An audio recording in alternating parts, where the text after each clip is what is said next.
নমস্কার। 2025 সাল সিংহ রাশির জাতক বা জাতিকাদের কীরকম যাবে সেটি আমি আপনাদের সামনে তুলে ধরবো। সিংহ রাশির জাতক বা জাতিকাদের ক্ষেত্রে 2025 সাল অর্থনৈতিক ক্ষেত্রে আপনাদের শুভ হবে। মূলত মে মাসের পর থেকে 14ই মের পর থেকে অর্থনৈতিক ক্ষেত্রে যেই জায়গাগুলো আপনাদের ব্লকেজ হয়েছিল সেই জায়গাটা আপনাদের খুলবে, সেই জায়গাটাকে ডেভেলপমেন্ট হবে। তবে অন্য দিক থেকে আপনাদের কিন্তু শনির ঢাইয়ার প্রকোপও শুরু হচ্ছে। শনি অষ্টমভাবে গোচর করছে, সেটাকে বলা হয় অষ্টমা শনি।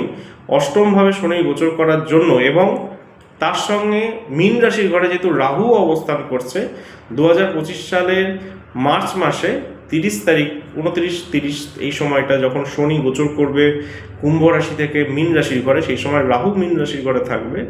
এই শনি রাহুর যেই কনজাংশন হবে মীন রাশির ঘরে, যেটি কিনা অষ্টম ভাব সিংহ রাশি সাপেক্ষে, এর ফলে যেটা হবে সেটা হচ্ছে দুটো প্রবলেম আসবে।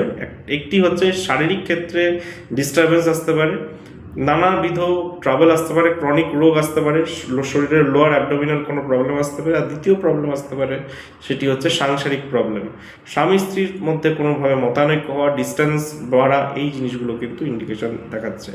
তো এই ঢাইয়া যাদের সিংহ রাশি বা সিংহ লগ্নের জাতক বা জাতিকাদের ক্ষেত্রে, লগ্নের ইম্প্যাক্টটা যদিও কিছুটা অনেকটাই কম থাকে ট্রানজিটের দিক থেকে, রাশির ইম্প্যাক্ট অনেকটা বেশি থাকে, তাদের কিন্তু শনির ঢাইয়ার প্রতিকার প্রতিবিধান করা একান্ত প্রয়োজন।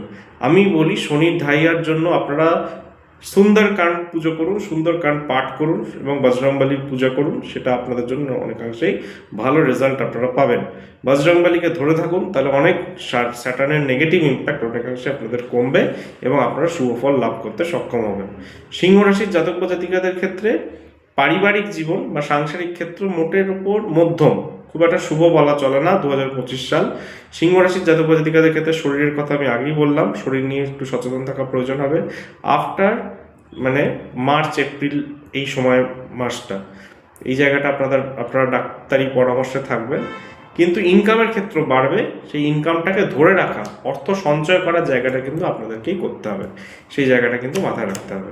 প্রপার্টি কেনা বেচা করার ক্ষেত্রে কিন্তু এই সময়টা সঠিক সময় নয়, সেই সময়টাকে একটু দেখে শুনে বুঝে শুনে এগোবেন, তাহলে আপনাদের জন্য সেটি ভালো হবে। নমস্কার।